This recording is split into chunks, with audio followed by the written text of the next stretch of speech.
Alright, what's up guys? My name is Zach and today I am driving a 2000 Mercedes E55 AMG. Up front is a 5.4 liter V8 and down below is a 5-speed automatic transmission. Now I am super excited to be driving this E55 AMG for two reasons. First of all, I haven't really driven a vehicle like this before. I haven't driven an E55 or this old before. But the second reason is that every time I looked up information on this car, two words were always accompanying it: future classic. And so today I'm gonna put that to the test and see if I personally believe that this is going to be a good buy in the next couple of years. But if you would like to share your good buy with me, you can head on over to my website, zackpreidel.com/submit. It's a quick and easy submission form. Takes under a minute to fill out, and I come out to you. But let's get back to that 5.4 liter V8 under the hood. Well, that's what makes this car so special. Not only the fact that it's an AMG and it gets that bigger engine, but it sort of lives a dual life. Yes, driving it around on city streets, it's very comfortable, it's quiet, it's luxurious. And yet when you want to turn it up, when you want to put your foot into it, when you want to piss it off a little bit, you can do that as well, and it's very good at that too. When talking about this engine with the owner, Chris, there weren't many words to be said. We just kind of looked at each other and went, yeah.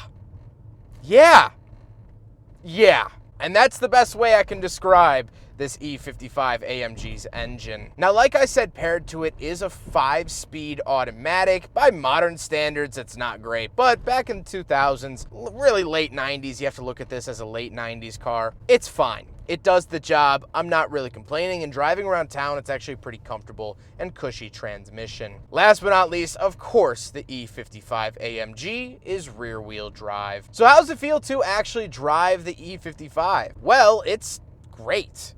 Around town, it's so comfortable and cushy. And that is helped out by the seats that we'll talk about later on with the interior. But the engine doesn't seem bothered by day-to-day life, and that's really, really nice. That's something that's missed by more modern 4-cylinder AMGs, is that cruising ability.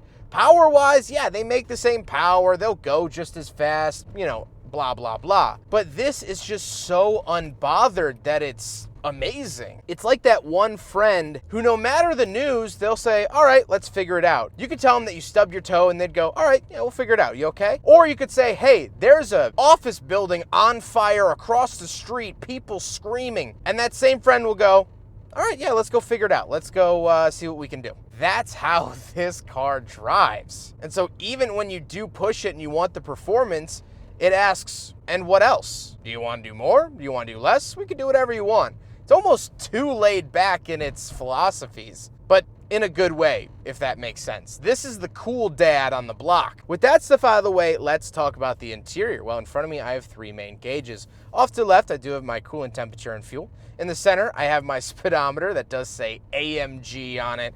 Really, really love that. And off to the right, I have my tachometer. The steering wheel is big and cushy. This is a tall tale sign that it is not from this decade, nor the decade prior. This is a very 90s steering wheel. Off to the left, I have my pages and selector icons for that gauge cluster screen. And off to the right, I have my volume and phone options. Off to the left, I do have a climate control vent and my light switches, as well as my parking brake release. And moving on to the door, I have 3 different memory seat options, as well as my seat adjustments. Moving into the center, I get 2 climate control vents and a whole slew of buttons. So going left to right, we have heated seats for the driver, headlight washers, which unfortunately this vehicle was in a head-on collision at one point, and they replaced it with a bumper that doesn't have the headlight washers, which is annoying. Then we have the headrest fold down feature, our hazard switch, lock and unlock, our tow mode, so this vehicle will set the alarm off if it is lifted off of its wheels unless this button is pressed, and then our heated seat for the passenger. Then we have our climate controls. I think this is actually really concise and really well done for the 1990s.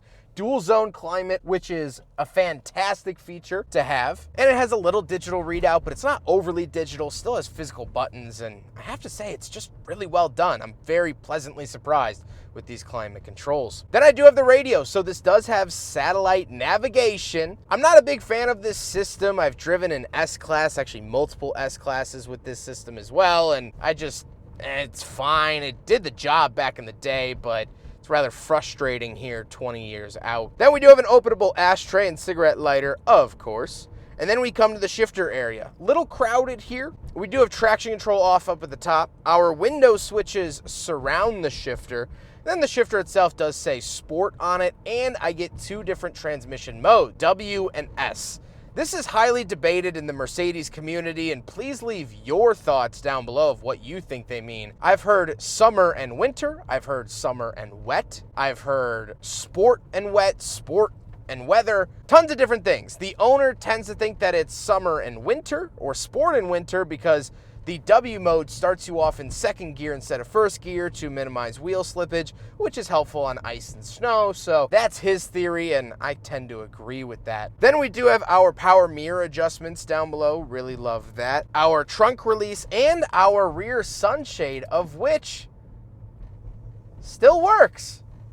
All these years later, the rear sunshade still goes up and down. Very nice to see. Then we do have a pop-out cup holder, which is so overly designed, but it looks decently sizable, so we'll do a big friggin' bottle test. And unfortunately, it's just a touch too skinny. I really thought this thing was gonna do it all, but unfortunately it does not, so the E55 AMG fails the big friggin' bottle test.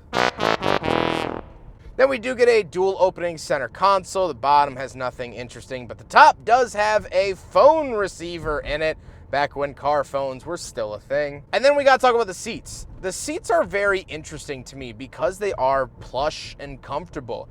I sink into them and they help soak up the bumps like I was talking about with the driving portion. And the reason they're so interesting is because Mercedes has gone so far away from these cushy, comfy seats that I don't even recognize them here in 2023. So this is a bygone era of pure luxury seats. And so for the moment, I am pleasantly enjoying them.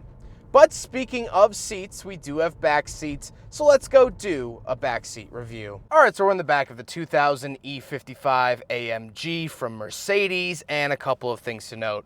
Knee room great, headroom great. I have vents back here. I have my power window switches. I have an ashtray in the door, and I have a little center console, which has this little plus sign on it for what I can only imagine is like health. So I have cup holders that pull out, but no other storage, it seems like. These back seats are really nice, and something I failed to mention up front is that this actually has a somewhat rare interior, which is gray and black, the sort of mix of it. Some people call it tuxedo, some people call it Oreo, whatever that might be. But the back seats are really, really nice. S-classes are nicer, but you don't really need it. I mean, I'm sitting like a normal adult. I'm 5'11", I'm not a small guy, and I'm good. I'm very, very comfortable back here, which isn't always super easy to find.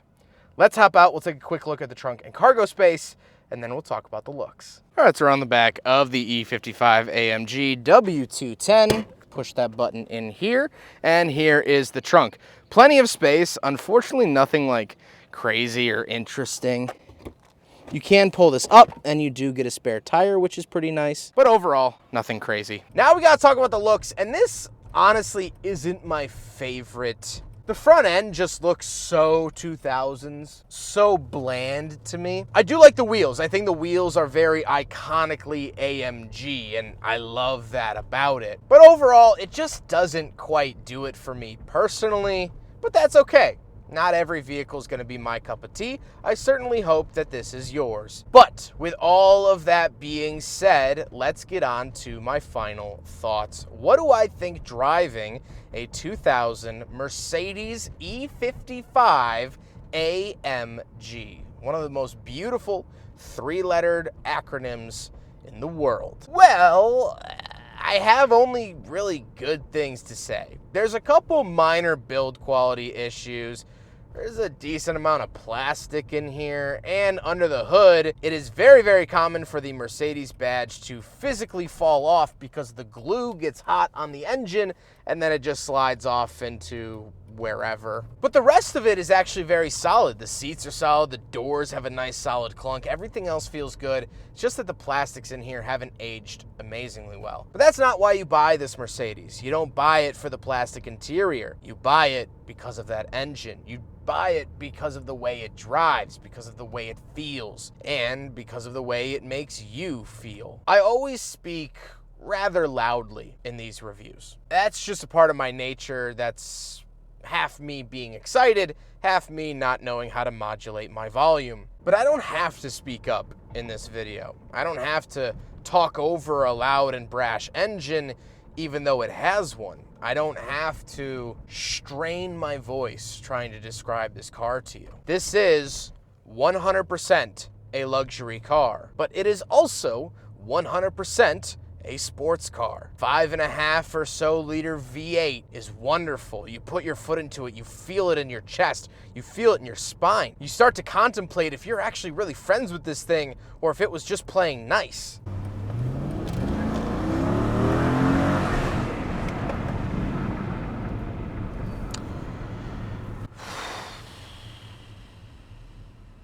I mean, yeah. It's almost a bipolar automobile, because 1 second it hates you, 1 second it loves you, 1 second it's giving you a massage, the other second it's punching you in the spine. And normally I would say, oh, a bipolar car, make up your mind, be one thing, be good at that one thing, but here it's like a positive. It's the jack of all trades. But that doesn't mean that it's a master of none. It means it's good at a lot of things. And that's what I love out of a car. I love a car that isn't conformed to a box. I hope you guys enjoyed the video. Huge thank you to Chris for letting me take out his E55 AMG. I'm filming a bunch of Chris's vehicles today and yesterday. Here's a list of them. If they're already out on the channel, great. If not, there's a little sneak peek of what is to come. Chris has been absolutely awesome to work with, so knowledgeable about vehicles like this. And he said, you're gonna love this car, and he was not lying. But I hope you guys enjoyed the video. Don't forget to rate the video, comment on the video, and subscribe if you really liked it. Take care, guys.